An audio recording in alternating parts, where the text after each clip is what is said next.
I'm here with Hugo Sykes of AtmosClear Investments. Hugo, thank you for being here. It's great to be here. When evaluating a company to invest in, what weight do you place upon the executive team running it versus the idea of the company itself?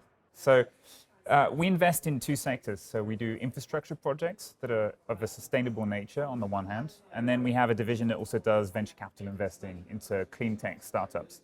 So when thinking about investing, we look at macro themes. So we try and address major issues. So what does that mean? For example, we're facing a number of environmental challenges at the moment, which are not just limited to CO2. They also include water quality, food quality, carcinogenic fumes in the air. So we look for technologies and opportunities that can address those and improve our quality of life. Now, when you're looking at an opportunity, the team is essential because they're the ones that are going to have to deliver. And I'd say when we're looking at infrastructure projects, that's even more true because you don't necessarily have to be doing something new. There's a lot of attention that's given to entrepreneurs that start new businesses and do something different, but actually there are a lot of great ideas out in the world that just need to be implemented well. And so we really do put a lot of emphasis on the team, on the infrastructure side, and on the venture capital side of the business where we're looking at startups, we actually look for both. So the criteria is even tougher to get through the door on that side, where we're looking for not only a great team, but also great technology to go with it. Interesting. So when you're evaluating the verticals that have the most pressing needs, what are you looking for? Which verticals do you think are in the most dire situation right now where your work can help? Sure. So we've been involved in energy for quite a long time. So from 2002, we started to invest into all things renewables. So we've done a lot of solar, wind parks, recycling plants, biomass facilities. I think issues around the production of energy have largely been addressed. So today, producing energy with solar and wind is actually cheaper than producing it with coal. But the problem is that it's intermittent.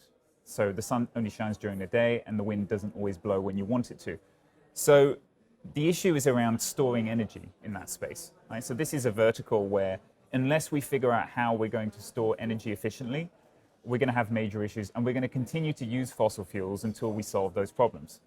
And there were two energy storage problems. One is between lunchtime and dinner, when the sun's shining at 12 and you're eating at 8 p.m., and you need to be able to store the energy for 8 hours, something like that. We actually have battery tech that can do that. So that problem's not such an issue.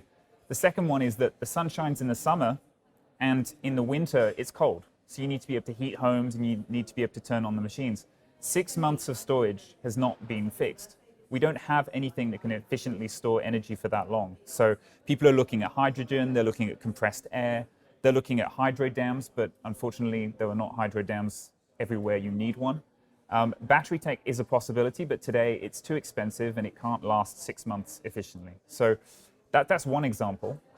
In terms of other verticals, we tend to, again, look at macro themes. So, for example, aging populations is a macro theme. Digitalization has been ongoing, but continues. COVID has just made it a bigger problem for people who now have to work from home, who have to study from home, who aren't traveling as much. So we're investing into fiber networks. So in the UK, we have a company called Lightspeed Broadband, where we're providing people with excellent internet connections so that they don't have to travel and they can study online. It improves quality of life in a country where actually the internet provision is very poor. Interesting. So what's next for you in the next 12 months?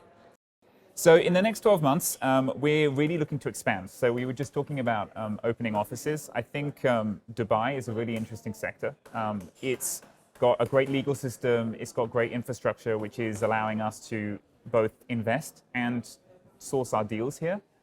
Investment goes both ways as well. They're investing outside of Dubai, and we've partnered with people from this area to build in Europe.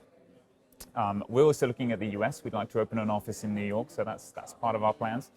And we're going to continue pushing on our core verticals. So the sustainable infrastructure, we're going to keep going. I think the fiber space is very interesting, but we're also looking at data centers and subsea cables. On the renewables front, we continue to find interesting opportunities in rooftop solar. Offshore wind is something that makes a lot of sense. And now in the US, thanks to floating offshore wind, that's a possibility. And on the VC side, we have a number of companies that we think have high growth potential that continue to need support. So something we do that not all venture capitalists do is we do get involved on a board level. We do help them recruit. We do provide centralized services, and we really accompany our startups from seed stage all the way through to their IPOs. Hugo, this is so interesting. We look forward to seeing what's next from you. Thank you for being here. Great. Thank you.